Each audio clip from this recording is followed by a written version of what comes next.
Africa's healthcare sector is underperforming and begging for increased investments for infrastructure and other facilities that will enhance the well-being of people, humans. Public sector funding, however, is inadequate as out-of-pocket payments for healthcare is getting tough for many Africans. Our Eyes Exchange Bosun Mofaye caught up in Abidjan with Dr. Ola Brown, the founder of Flying Doctors Healthcare Investments, for a chat on this very pertinent topic. Just to place healthcare into context, the conversations at the Africa CEO conference have been around investment and growing the share of the pie for Africa, economic development in Africa, and healthcare is a big part of that. So in terms of economic development, healthcare is one of the world's biggest employers. So if you look at the NHS in the UK, for example, it's the sixth biggest employer in the entire world. If you look at the states, different states in America, healthcare is always one of the top 3 employers of every single state. So people look at healthcare in isolation as an industry that's almost like a cost, almost like a drain on the system, without seeing that actually healthcare has a massive multiplier effect when it comes to jobs, when it comes to economic prosperity, when it comes to security, because when people have jobs, then they're less likely to commit crimes. And when people are healthy, they're more likely to be productive. So actually, the NHS was not developed out of purely altruism. It's the biggest free healthcare system in the world, but it wasn't developed for purely altruistic purposes. It was actually not developed by a doctor. The person that came up with the idea, or the politician that came up with the idea, was an economist. And the reason, like me, I studied economics and finance after being a doctor, and I can see his reasoning. And the reason why he decided to sort of put the idea of the NHS forward is because he realized that people were getting sick, and the UK would not be able to compete with America in terms of manufacturing if everybody was so sick. So he brought about this idea of giving free healthcare to people so that they'd be productive enough to work. So in terms of healthcare and leapfrogging, the original question that you asked, healthcare is important because, number one, massive creator of jobs, which is important for Africa, particularly Nigeria, where almost 50% of the population are unemployed. Number two, security. When everybody talks about security, they don't make the link between security and the economics of the country. You will have a security problem in any country where there's 50% unemployment because people don't have things to do. But once you solve the jobs problem, then you inadvertently solve the security problem, or it's a big part of solving the security problem. So you help solve the economic problem attached to security. Then productivity is the third one. We work in Nigeria, we work in Africa, but our work isn't as productive as you see in Europe and the United States, right? So to get our productivity up, healthcare is also an important aspect of that, as well as innovation. So healthcare is like the glue that sort of great developed countries are sort of built on. And I don't think any country has achieved any sort of real advanced development without being built on the dual pillars of healthcare and education. Interesting, but again, and I'm looking at what financing or funding model do we need in Africa? Is it a public-private sector partnership? Do we need to get the government out of the way? Do you need a government in healthcare funding? We've been trying all kind of things, but it doesn't seem to come together. Give me an idea. How can we get it done within the African context, considering the size of our informal economy, the kind of what is available? Are we going to tax companies for more health funding interventions? What do we need? How do we fund it? So I'll speak from the Nigerian perspective and bring it around to the Pan-African perspective. So if you look at the UK, for example, you'll see that 30 to 40% of GDP, the tax component is 30 to 40% of GDP. So that means that 30 to 40% of all the money made in countries like countries in Europe, like the UK, all the money, 30% to 40% of it, comes back to the government in tax. In countries in Africa, like Kenya, like Ghana, you see 15 to 13% of it, whereas in Nigeria it's just 6%. So imagine what the UK can do with 40% of their GDP. So 40% of all the money they make comes back to government in tax. Of course they can fund free healthcare. Whereas in Nigeria, only 6% of all the money we make comes back to the government in tax. So it becomes very difficult to fund healthcare.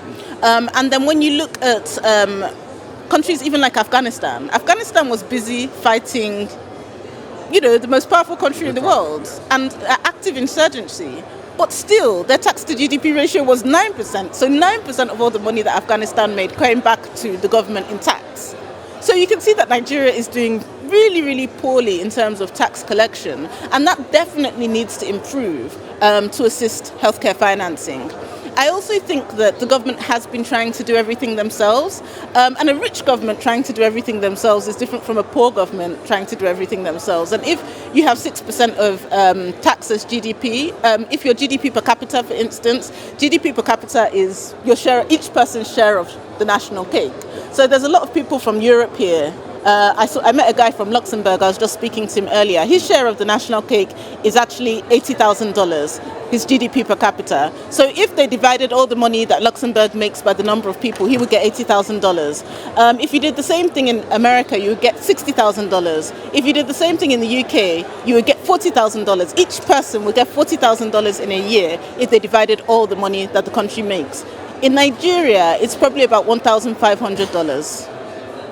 So it's a lot more difficult to fund large healthcare infrastructure projects because actually the amounts that we make are so small, and that's why public-private partnerships are so important. So my company specializes in doing public-private partnerships in healthcare because we believe that private sector capital can be catalytic when trying to fill this $66 billion healthcare infrastructure gap in Africa.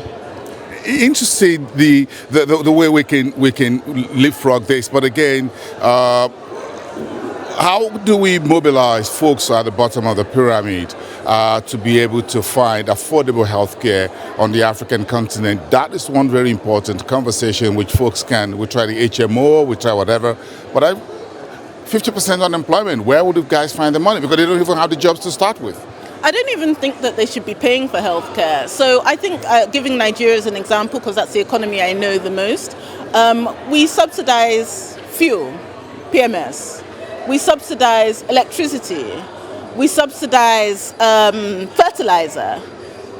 But we don't subsidize healthcare, and we don't subsidize to any large extent education. And if you look at the developed countries and the countries that are moving forward, they don't subsidize fertilizer to a great extent. Some of them do. There's some American subsidy schemes that do. They don't subsidize power to a great extent. They definitely don't subsidize PMS to a great extent. What they do is subsidize the two building blocks of any economy, that is evidence-based, empirical evidence support, that every country that wants to move forward should be subsidizing healthcare and education, and that's something that we've done very badly in. So definitely the bottom of the pyramid, very, very difficult. In America, in the UK, in Germany, they don't pay for healthcare. It's always heavily subsidized. And I think that if we want to build a subsidy regime that works for people and that lifts people out of poverty, then we should be looking at focusing more on healthcare and education and less on cheap fuel.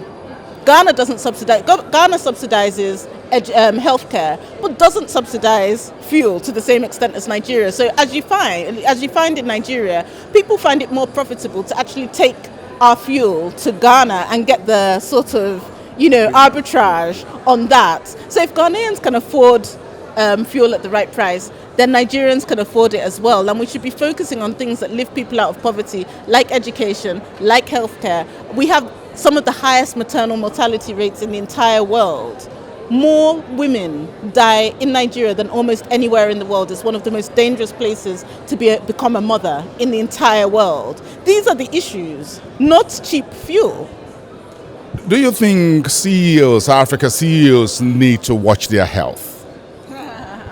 I think Africa CEOs need to be advocating not only for their core industries. So we've spoken a lot about oil and gas, we've spoken a lot about agriculture, we've spoken a lot about general infrastructure aside from healthcare infrastructure, and these are all very important.